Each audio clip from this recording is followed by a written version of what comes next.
Puji Tuhan, haleluya, shalom. Kawan-kawan yang dikasihi Tuhan Yesus.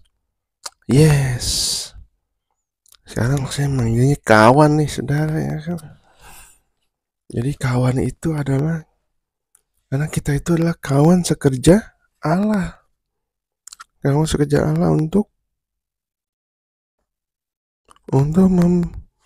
memperluas kerajaan Allah di dunia ini, saudara, kawan-kawan.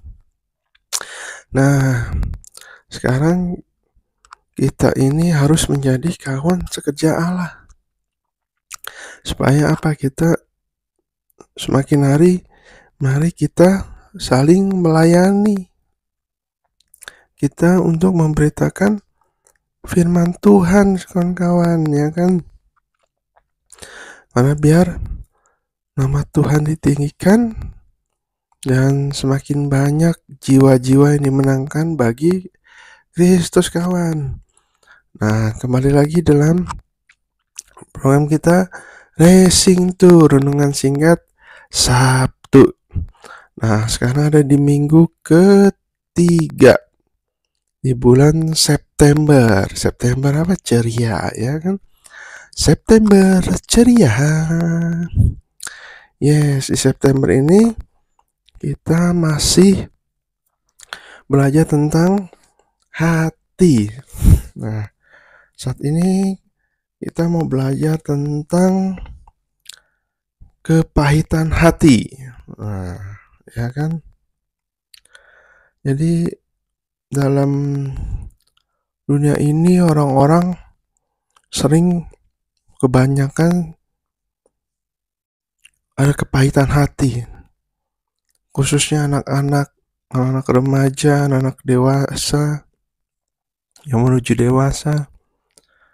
Akar kepahitan itu dari sejak anak-anak remaja, anak-anak masih kecil kadang-kadang, kawan.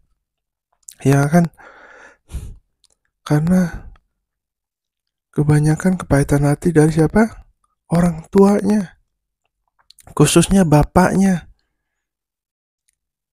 Mungkin ada juga dari teman-teman, dari guru-guru di sekolah. Kalau orang dewasa juga banyak kepahitan yang saya temui. Mereka kepahitan apa? Karena dikecewakan oleh pasangannya, kawan-kawan. Dari pacarnya, baru pacar saja sudah selingkuh, sudah dikecewakan, sering batal janji, ya kan? Janji ketemu jam 5, jam 7, jam 8 baru datang. Kecewa, kepahitan sama pasangannya. Ada juga yang dikecewakan karena apa? Selingkuh. Akhirnya apa? Wanita-wanita nih menganggap semua pria sama. Wah, tidak setia. Menganggap laki-laki itu hidung belang, bisa selingkuh di mana saja gitu, kawan. Itu tipu muslihat iblis di akhir-akhir zaman ini. Lihat saja perceraian begitu banyak saat-saat ini, ya kan? Iblis sudah ditanam tuh dalam hati masing-masing tuh. Khususnya sih yang di luar Kristus. Ditanamnya apa? Udah kalau nggak cocok, cerai aja, ya kan? Masih banyak cewek-cewek, laki-laki di luar sana. Bayangin, saudara. Kadangkala pemimpin agama juga ngomongnya seperti itu. Mau ada yang bilang gini sama saya, bilang kalau udah nggak cocok, kalau udah dipukul terus gitu, ya kan, dicaci maki terus, buat apa kita pertahanin, katanya, ya kan? Wah, itu bahaya, kawan, ya kan? Di dalam kekristenan, Yesus mengajar, Yesus itu benci perceraian. Tuhan membenci perceraian. Dan yang kita percayai bahwa Tuhan Yesus sanggup mengubahkan karakter seseorang. Memang berat kawan-kawan. Tapi Tuhan Yesus itu lihat pengorbanan kita, kekuatan kita. Orang-orang yang cerai itu adalah orang-orang yang gak tahan menderita. Ada yang bilang juga sama saya, ngapain hidup sekali ini menderita? Mendingan udahlah cerai aja. Gitu ya kan? Karena dia punya kepahitan. Tapi kalau dia punya kasih di dalam Kristus, dia akan berusaha berjuang untuk mempertahankan rumah tangganya, kawan. Memang berat ya. Berat. Gitu. Saya pun kadang suka debat, suka beda pendapat dengan istri saya, kawan. Tapi gimana caranya untuk kita bisa saling mengerti satu sama lain. Memang kita perlu proses, perlu belajar untuk merendahkan ego kita, egois kita. Orang-orang yang cerai pasti egoisnya lebih tinggi. Bisa nyari duit sendiri. Lebih enak begini ya kan. Nggak ada yang ngegerecokin katanya.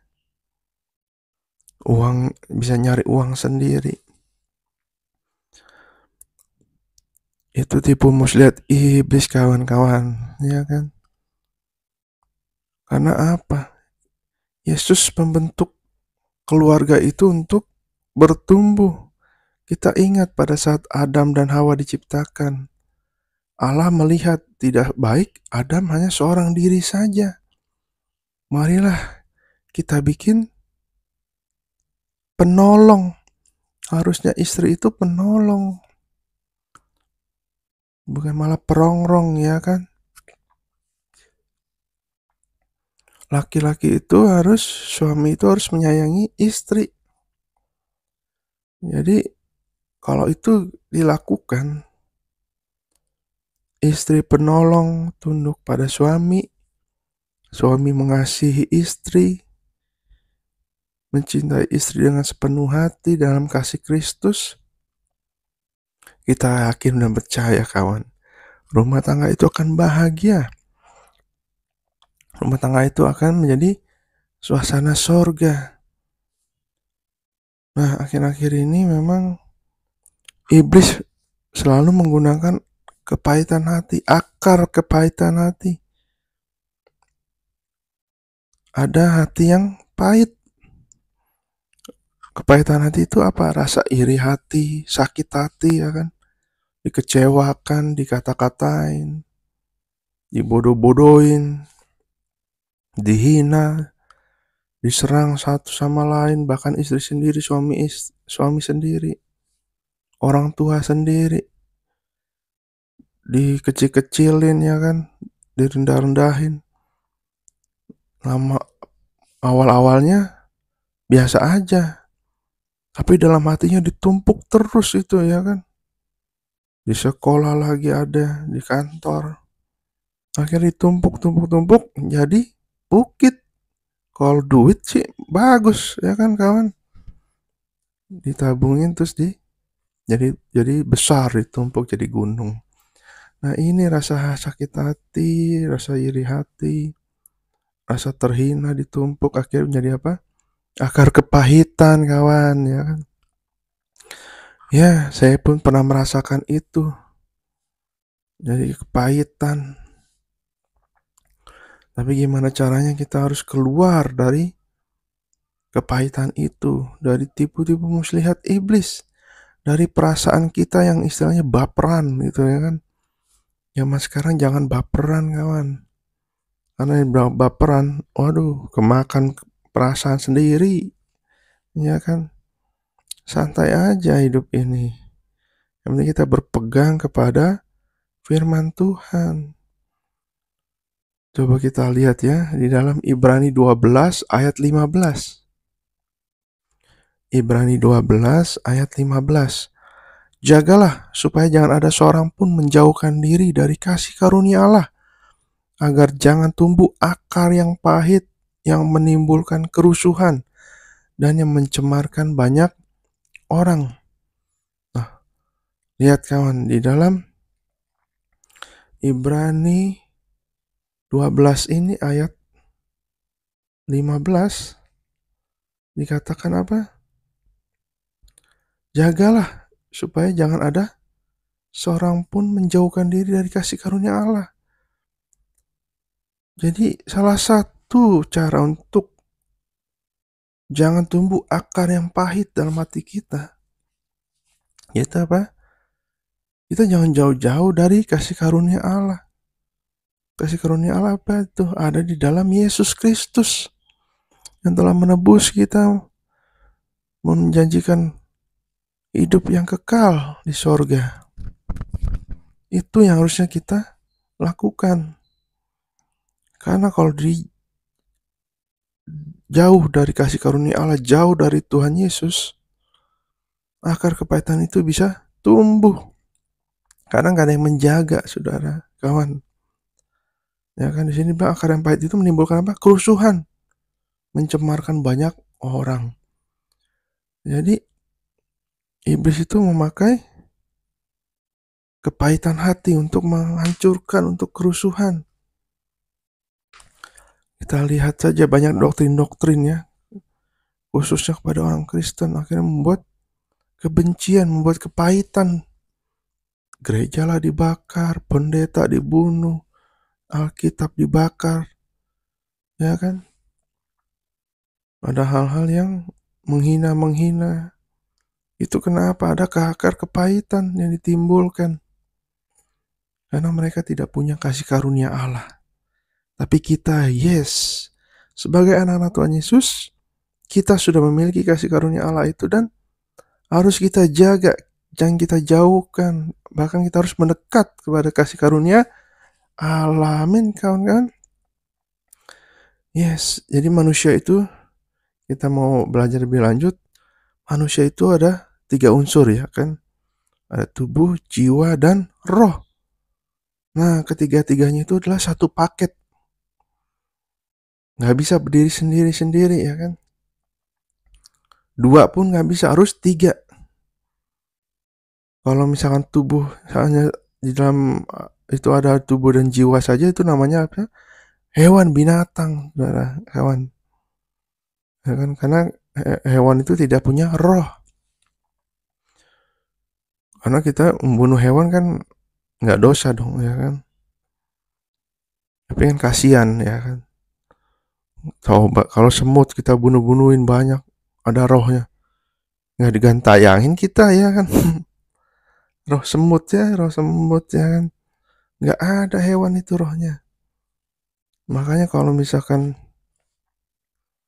orang bilang hidup hanya tubuh dan jiwa saja, nanti ada apalah segala macam, reinkarnasi itu, wah nggak betul itu, ya kan? Jadi ada roh yang paling menentukan apa? Yang paling menentukan itu apa? Roh dan jiwa. Tapi yang pertama itu roh yang menentukan dalam hidup ini.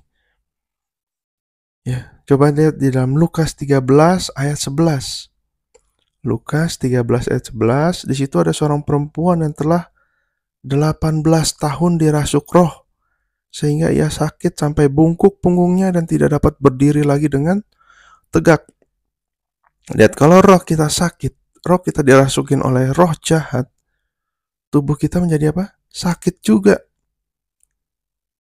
Di sini dibilang sampai bungkuk punggungnya dan tidak dapat berdiri lagi dengan tegak. Jadi kalau roh kita sakit, jiwa kita sakit, tubuh kita sakit, kawan. Jadi sebenarnya tubuh itu hanya casing, ya kan? Tubuh itu hanya casing. Kalau kita beli handphone, ada casingnya.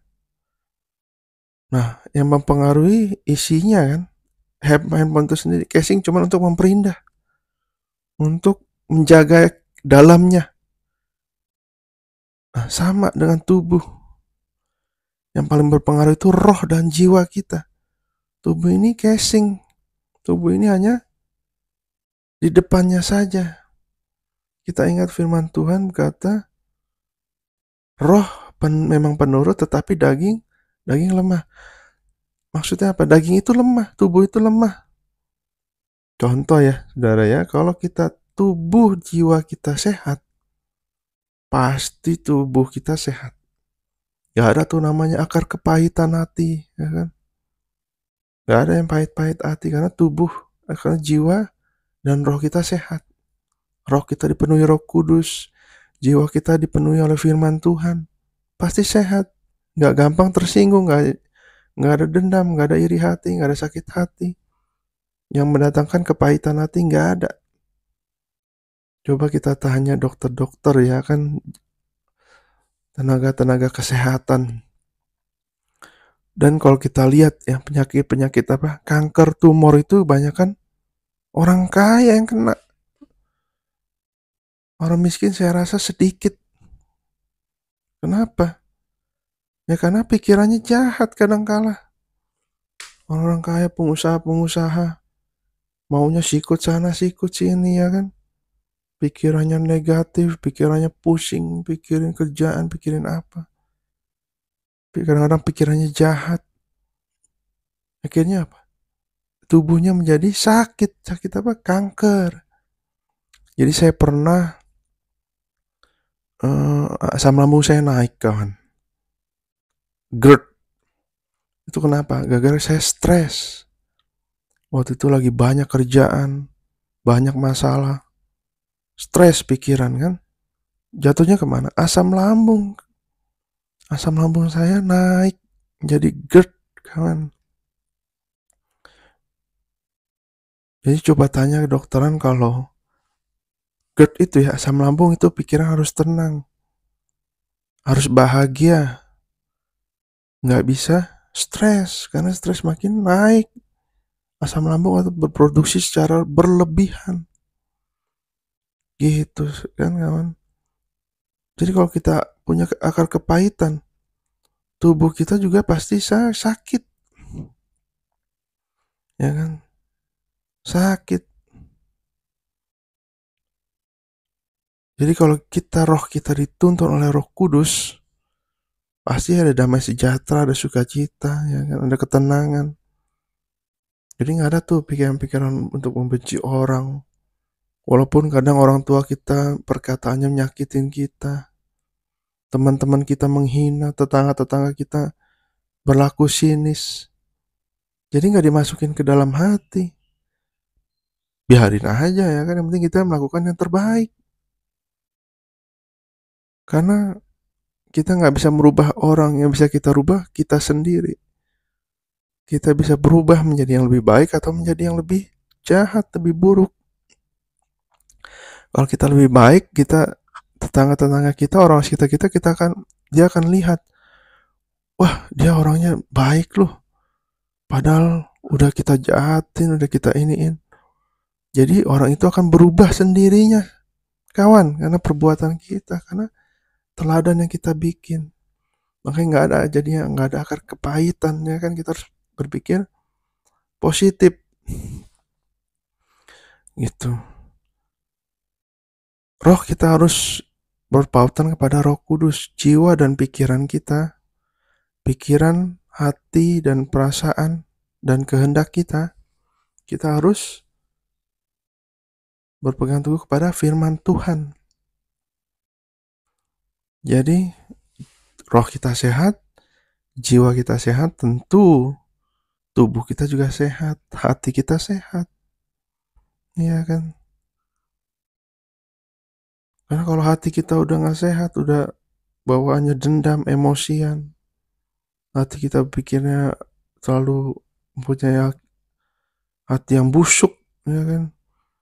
Jika kita lihat orang itu hatinya busuk atau enggak, gampang. Kita lihat aja tingkah lakunya, perkataannya, dalam kehidupannya. Mencerminkan apa dia, ya kan? Karena ada orang yang bilang, wah dia mah galak-galak begini, tapi hatinya baik. Wah, nggak mungkin kawan. Karena dalam firman Tuhan apa? Segala perkataan dan perbuatan itu meluap dari hati. Iya kan? Dari hati. Semua yang keluar itu dari hati. Walaupun orang itu berpura-pura juga bakal ketahuan hatinya seperti apa. Pasti ketahuan ya kan. Orang yang memang dasarnya baik, hatinya baik, ketahuan dari cara ngomong, dari perilakunya. Karena kita itulah seperti buku yang terbuka. Jadi semua pasti tahu ya kan. Nah, hati-hati kawan. Kita harus hidup di dalam firman Tuhan. Nah, di dalam kita akan belajar lebih lanjut. Apa sih penyebab seseorang itu bisa kepahitan hati? Yang pertama, punya akar sakit hati, dendam, dihina orang gitu, iri hati, dan sejenisnya kawan. Dan sejenisnya. Khususnya buat anak-anak yang kepada orang tuanya, ayahnya, ibunya. Khususnya kepada bapak, biasanya mereka punya akar kepahitan yang lebih dalam. Karena iblis pakai itu. Makanya menghancurkan anak-anak, generasi-generasi muda. Ketika dia sakit hati, kepahitan sama bapaknya, dia akan ke hal-hal yang negatif. Minum mabuk, minum obat-obatan terlarang, segala macam, seks bebas ya kan. Ditindik sana, tindik sini, ditato sana, tato sini. Karena dia tidak punya pegangan hidup. Gambar Bapa di dalam dunia ini rusak. Padahal Bapa di sorga kita, wow, luar biasa, penuh kasih, ya kan? Yang tadi sudah kita bahas juga bahwa penyebabnya apa kalau orang dewasa, remaja, remaja dewasa dan orang dewasa kepahitan dengan pasangannya, mungkin pacarnya. Kalau sudah berumah tangga, suaminya, istrinya, teman-teman di kantor, atau keputusan-keputusan manajemen di kantor membuat dia kepahitan hati, ya kan? Katanya perusahaan untung,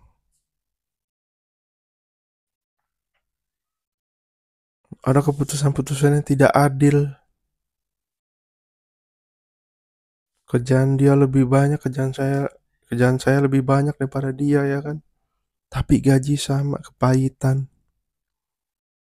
Banyak hal-hal yang bisa membuat orang kepahitan hati.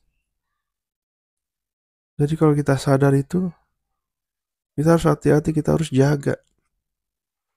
Yang kedua adalah akar cinta uang.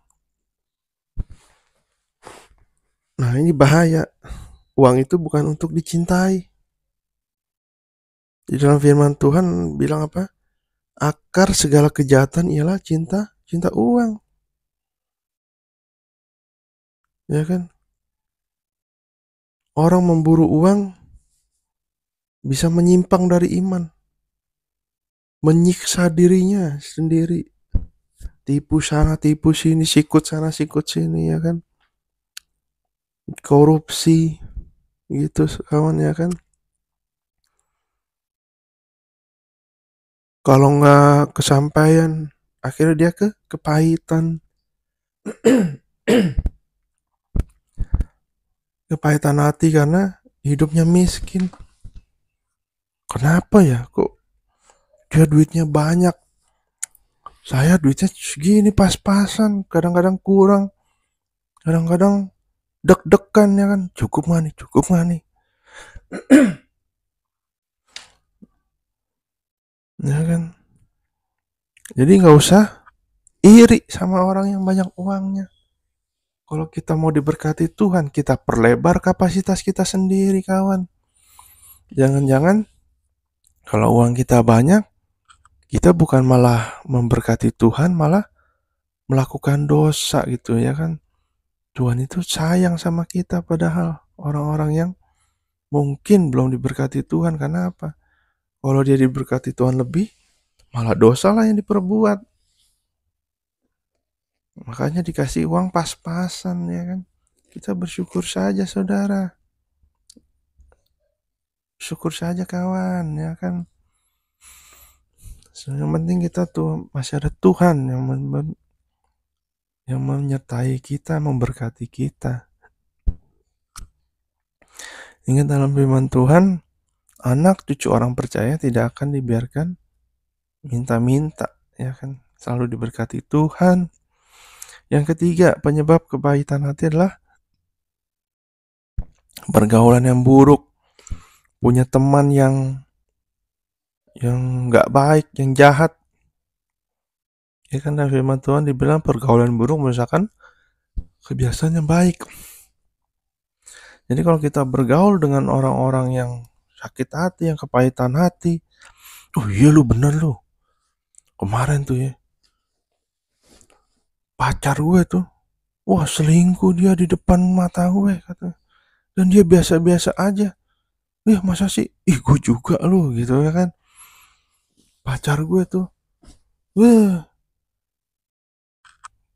kagak ada ininya, udah dingin dia sama gue, dia nggak didiemin aja. Ada lagi yang, tuh suami gue suka mukul tuh, suami gue suka marah-marah. Istri gue tuh ya, kalau istri nggak bisa tuh ditegur gitu ya kan, dia langsung marah. Nah itu tuh mendatangkan kepahitan hati. Kalau kita pergaulan dengan orang-orang seperti itu, kita akan berpikir, oh iya, akhirnya ngambil kesimpulan apa? Semua laki-laki tidak baik. Waduh, hati-hati kawan-kawan, itu tipu muslihat iblis. Udahlah, mendingan sendiri aja lah, nggak usah nikah gitu. Karena dia punya kepahitan. Itulah penyebab kepahitan hati. Paling nggak ada 3 ini, kawan. Nah, akibatnya apa kalau kita memiliki kepahitan hati? Yang pertama, pasti merusak hubungan kita dengan Tuhan. Akhirnya kita juga punya kepahitan dengan Tuhan. Berpikir buruk. Oh, jangan-jangan Tuhan tidak mengabulkan doa gue nih, doa saya. Udah berdoa, nggak dijawab-jawab. Karena jawaban doa itu ada 3. Iya, langsung dijawab, atau tidak. Tidak itu berarti Tuhan punya rencana yang lain. Atau tunggu, belum saatnya. Jadi kita harus sabar menanti jawaban Tuhan. Yang kita harus punya berbesar hati kalau memang akhirnya tidak dijawab Tuhan, ya kan? Karena kepahitan hati itulah jadinya kita merusak hubungan kita dengan Tuhan. Yang kedua, merusak hubungan kita dengan sesama kita sendiri, manusia. Jadi tadi kita sudah bahas, jadinya orang maunya berpikir negatif terus. Jadi curigaan terus sama orang. Tadi gini lagi, asumsi negatif muncul, ya kan? Karena itu yang akhir zaman ini yang iblis mau pakai supaya ada adu domba, pertengkaran antar agama. Karena apa? Kepahitan hati, asumsi-asumsi itu. Jadi kita sama temen aja udah nggak akrab, ya kan? Sama keluarga sendiri udah dingin. Yang ketiga itu merusak kesehatan kita tentunya. Kepahitan hati menyimpan dendam, menyimpan negatif. Akhirnya ujung-ujungnya jadi penyakit. Karena jiwa, roh, dan tubuh itu berkaitan. Dan yang kelihatan sakit dulu adalah tubuh kita. Gitu ya kan. Jadi hati-hati, memang nggak semua gara-gara pikiran, jiwa, dan roh. Kalau tubuh kita sakit, nggak semua memang, tapi itu berpengaruh besar atas kesehatan tubuh kita. Ingat dalam firman Tuhan, hati yang gembira adalah obat yang manjur. Jadi kita harus memiliki hati yang gembira. Tidak ada kepahitan hati, supaya apa? Menjadi obat yang manjur. Obatnya manjur, bukan obat-obat abal-abal yang nggak manjur, ya kan? Obatnya manjur, saudara, menyembuhkan penyakit kita. Yang keempat, merusak keputusan hidup. Ya kan, harusnya kalau punya pikiran tenang, hati yang tenang, kita bisa berpikiran jernih, sehingga dapat mengambil keputusan yang benar dalam hidup ini. Kadang-kadang karena kepahitan hati, menilai, pernah disakiti oleh laki-laki, misalkan pacarnya yang dulu, akhirnya punya pikiran, laki-laki semua sama, akhirnya mengambil keputusan untuk tidak menikah. Ya mungkin kalau memang itu kehendak Tuhan, jalannya Tuhan untuk dia, ya it's okay ya. Tapi kalau tidak, cuman gara-gara menilai semua laki-laki sama, akhirnya dia nggak mau deketin laki-laki. Nah itu yang salah. Nggak semua laki-laki seperti itu, kawan, ya kan. Memang laki-laki itu kalau lihat wanita cantik kadang melihat, tapi hanya melihat saja sudah, gitu ya kan. Jangan sampai dilanjutkan, nah itu yang nggak boleh. Melihat saja, tapi jangan diingini dalam hatinya, dalam pikirannya, supaya tidak berdosa. Melihat aja mah tidak berdosa kan. Kita juga bisa lihat barang jam yang mewah, cewek-cewek melihat belanjaan di mall, ya kan, nggak dosa kan, kecuali mau beli, aduh mau beli dong, tapi nggak ada duit, terus melihat orang, aduh pengen nih. Nah itu hati-hati, bisa datangkan dosa, ya kan. Yang kelima, merusak karakter dan jiwa kita. Nah, pahitan hati itu merusak karakter,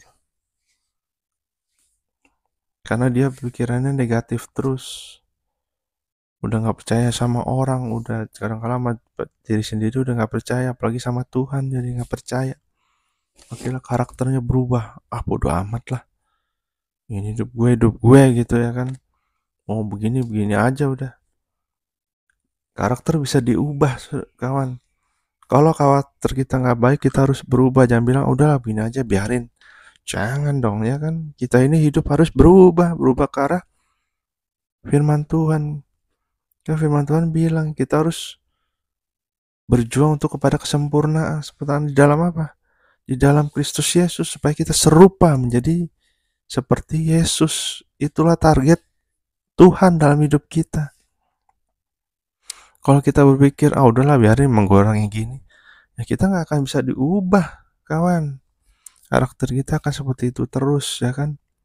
Kita nggak akan bisa menjadi serupa dengan Kristus. Yang keenam, merusak masa depan kita. Merusak dong yang tadinya kita semangat, meraih cita-cita, meraih mimpi. Rusak gara-gara kepahitan hati. Tadinya kita mau berkeluarga yang bahagia, anak pahitan hati, jadi kita nggak menikah. Ada orang yang menikah, yang tadinya mau belajar dengan sungguh-sungguh, sakit pahitan hati, males lah belajar, ya kan, jadi nggak semangat hidup. Yang tadinya melayani, mungkin kepahitan sama orang-orang pelayanan, ya kan, diambil hati sama dia, akhirnya dia nggak melayani lagi. Rusak masa depan. Yang ketujuh, merusak semua aspek kehidupan kita. Akhirnya kita menjadi orang yang jahat, korupsi lagi, ya kan. Orang-orang korupsi itu ada akar kepahitan juga. Ada yang ingin mencari keuntungan sendiri-sendiri sama teman-teman, ya kan. Jadi merusak seluruh aspek kehidupan kita. Terus gimana caranya kita menang? Kita dapat mengatasi kepahitan hati. Yang pertama, kita harus memberikan pengampunan.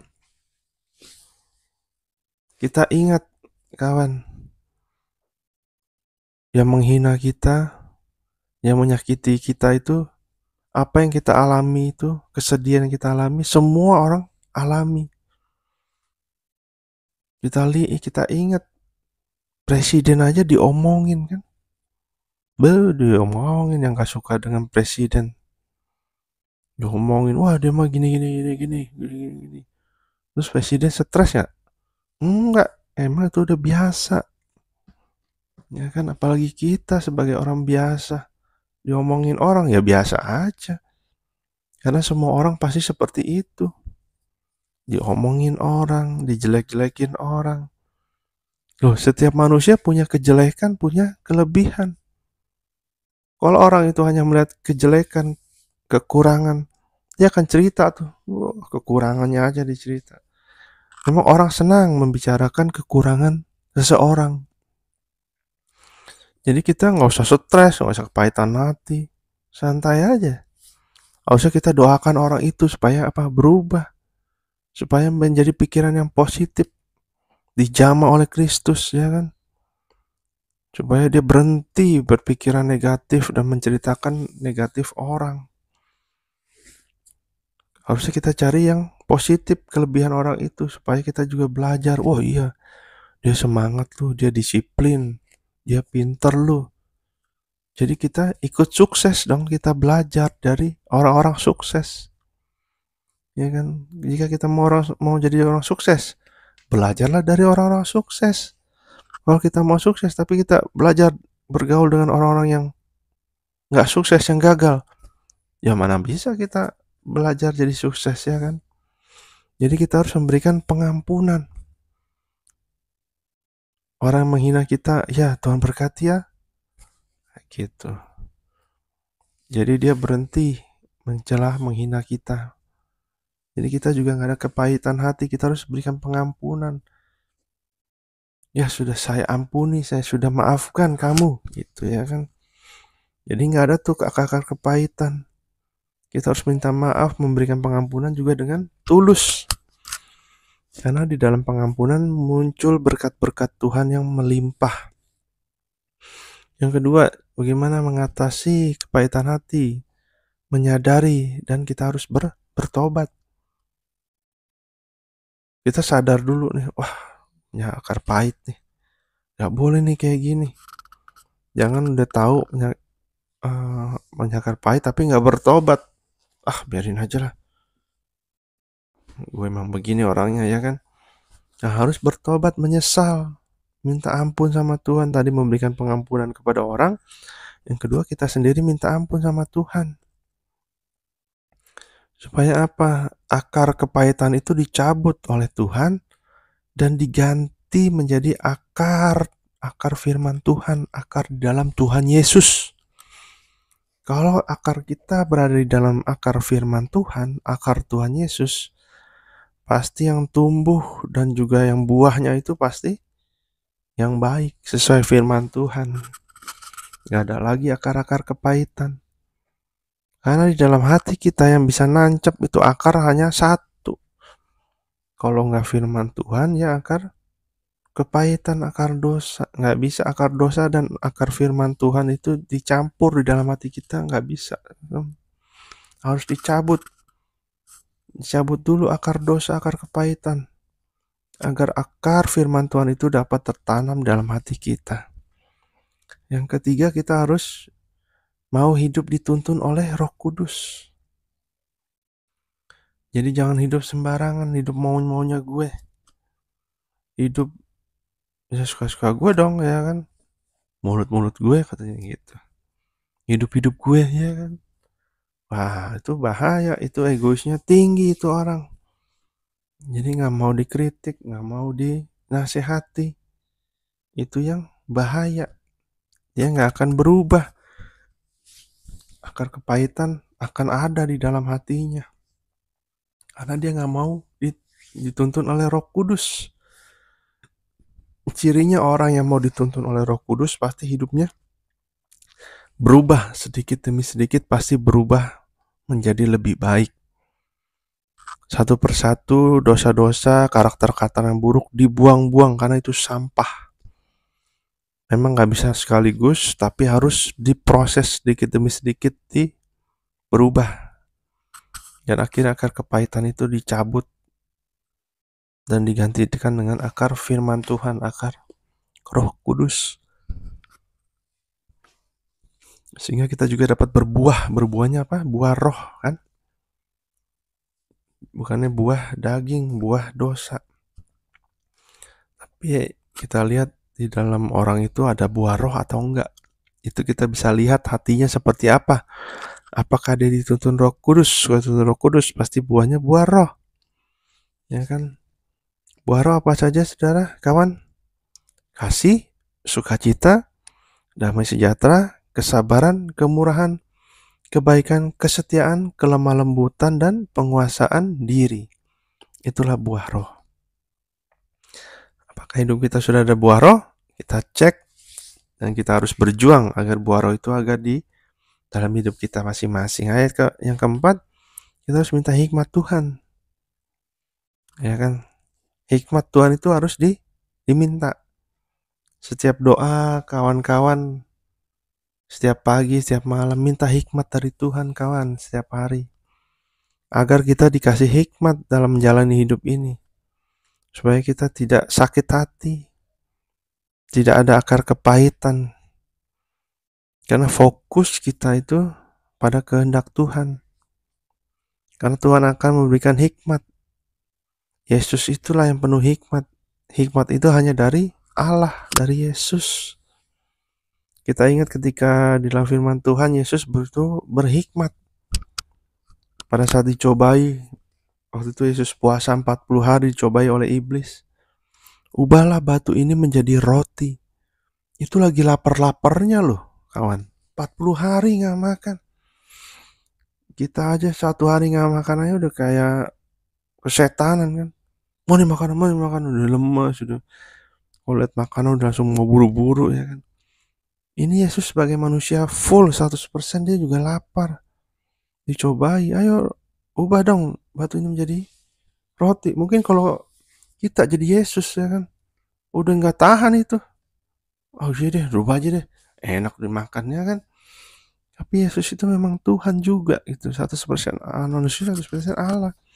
Dia mau menuruti kehendak Bapa. Kita pun seperti itu, kawan. Kita harus punya pengendalian diri. Kita harus punya hikmat Tuhan. Akhirnya Yesus bilang apa?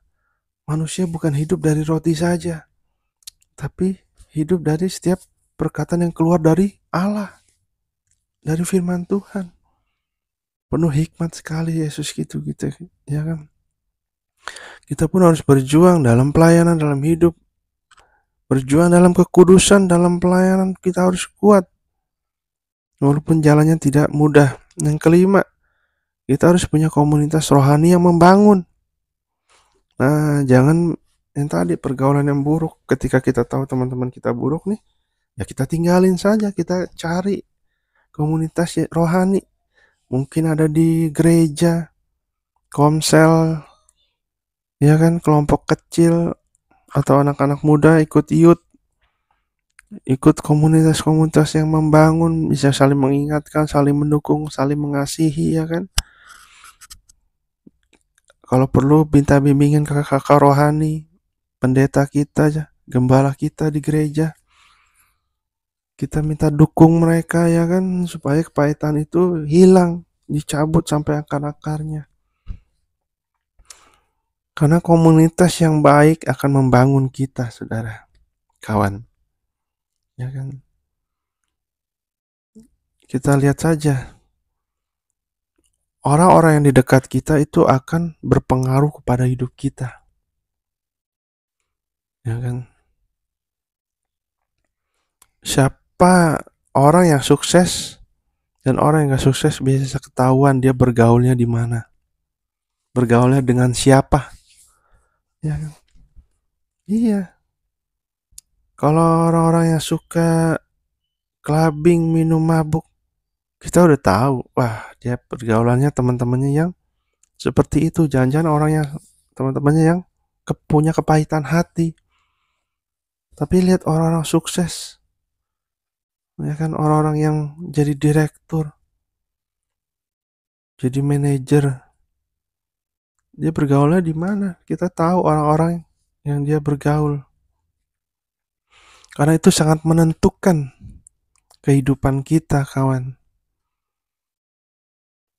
Jadi hati-hati dengan pergaulan. Kalau kita bergaul dengan ibu-ibu nih yang suka gosip, suka ngomongin orang, akhirnya kita ikut jadi suka ngomongin orang.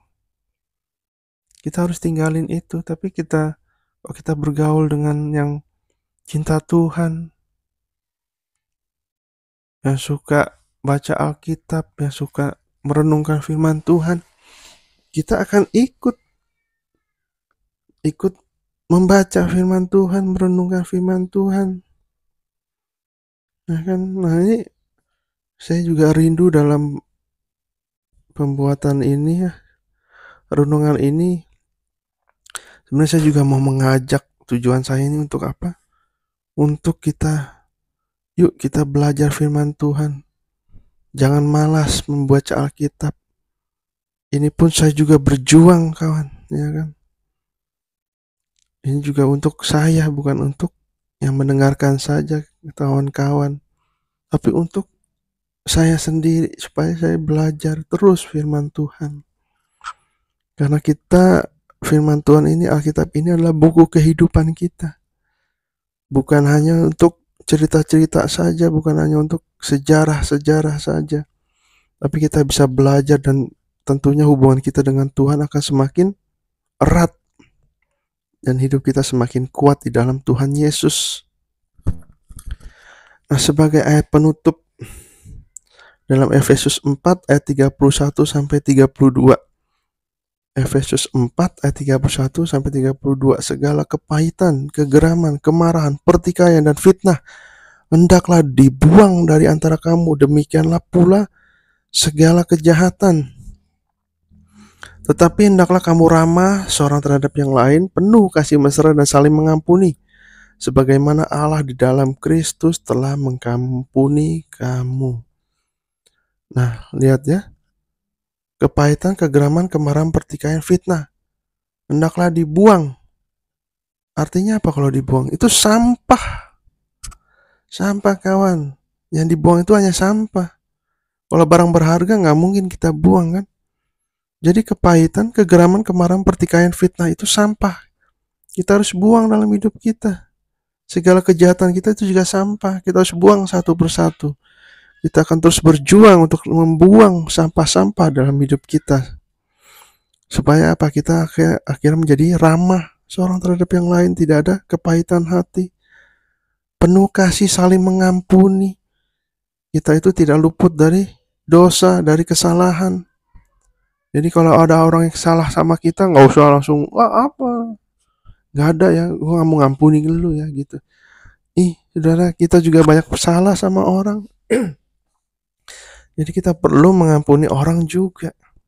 Seperti apa? Yesus telah mengampuni kamu. Yesus saja mengampuni kita terus-menerus, saudara kawan, ya kan? Dia gak ada capek-capeknya mengampuni kita. Coba kalau Yesus capek. Udahlah, berbuat dosa mulu kamu. Aku gak ampuni. Habis hidup kita, ya kan? Binasa ke neraka langsung udah. Nah, tapi Yesus penuh kasih mesra. Yesus penuh kasih karunia, penuh. Ya kan? Dia nggak lihat kita siapa. Apakah kita orang kaya atau kita orang pintar, orang cerdas, orang baik? Nggak lihat itu. Dia lihat apa? Hati. Yesus itu lihat hati, saudara, kawan. Yang penting hati kita mau sungguh-sungguh di dalam Tuhan. Maka dia akan memberkati kita. Haleluya, mari kita berdoa. Bapa yang baik, kami bersyukur Tuhan atas firman Tuhan pada hari ini ya Bapa. Biar kami belajar untuk hidup tidak dalam kepahitan. Karena kepahitan hati itu seperti virus, seperti sampah yang akan terus menggerogoti hidup kami ya Bapa. Sehingga hidup kami merasa tidak baik, tidak berguna. Hidup kami jadi tidak beres. Masa depan kami gara-gara kepahitan hati jadi buruk. Padahal janjimu Engkau memberikan masa depan yang penuh harapan, yang terang gemilang. Biarlah kami dapat belajar pada hari ini ya Bapa, untuk kami hidup selalu memberikan pengampunan kepada setiap orang bersalah kepada kami. Dan kami menyadari jika ada kepahitan hati, kami harus bertobat sungguh-sungguh, minta ampun sama Tuhan. Dan juga kami mau hidup dituntun oleh Roh Kudus, sehingga tidak ada kepahitan hati dalam hati kami. Dan juga minta hikmat dari Tuhan, ya kami dapat menyikapi hidup, masalah-masalah hidup. Dan juga kami mau memiliki komunitas-komunitas yang baik, komunitas-komunitas rohani, sehingga kami dapat terus bertumbuh di dalam Kristus, supaya akar kepahitan itu bisa dicabut dan tidak hinggap lagi di dalam hati kami. Ajar kami ya Tuhan, di akhir zaman ini memang iblis sedang menggunakan kepahitan hati, sakit hati, iri hati, supaya orang yang sakit hati, iri hati, kepahitan hati itu menyerang satu sama lain, bahkan antar agama, antar hamba-hamba Tuhan sendiri. Biarlah kami hidup di dalam Kristus, supaya kami berjuang untuk serupa dengan Kristus. Dan tujuannya hanya satu, untuk memuliakan nama-Mu, untuk membawa jiwa-jiwa kepadamu ya Yesus. Terima kasih ya Tuhan, pakai hidup kami, berikan hikmat buat kami, tuntun Roh Kudus-Mu, berikan kasih karunia-Mu lebih lagi ya Tuhan hidup kami, sehingga kami dapat melayani Engkau, membawa jiwa-jiwa, memenangkan jiwa-jiwa bagi Kristus Yesus. Dan setiap lidah akan mengaku bahwa Yesus Kristus adalah Tuhan dan Juru Selamat pribadinya. Terima kasih Tuhan, kami bersyukur penyertaan pemeliharaan-Mu. Tuhan memberkati program ini, Tuhan memberkati kami semua, dan setiap apa yang kami lakukan biar hanya untuk memuliakan nama-Mu saja. Terima kasih Tuhan Yesus, kami yakin dan percaya kami akan terus bertumbuh, kami juga akan terus berbuah lebat bagi kemuliaan bagi nama-Mu. Terima kasih Tuhan Yesus, hanya di dalam nama Tuhan Yesus Kristus, haleluya, amin. Terima kasih saudara sudah mendengarkan bersama-sama dengan kami di dalam program kita untuk membahas renungan firman Tuhan. Biarlah saya rindu kita semua memiliki hati yang sesuai kehendak Tuhan. Yang subscribe boleh di-subscribe, di-like, di-share. Jika memberkati saudara, boleh di-share ke teman-teman, ke saudara-saudara kita, sehingga bisa memberkati juga. Terima kasih, Tuhan Yesus memberkati kita semua. Bye.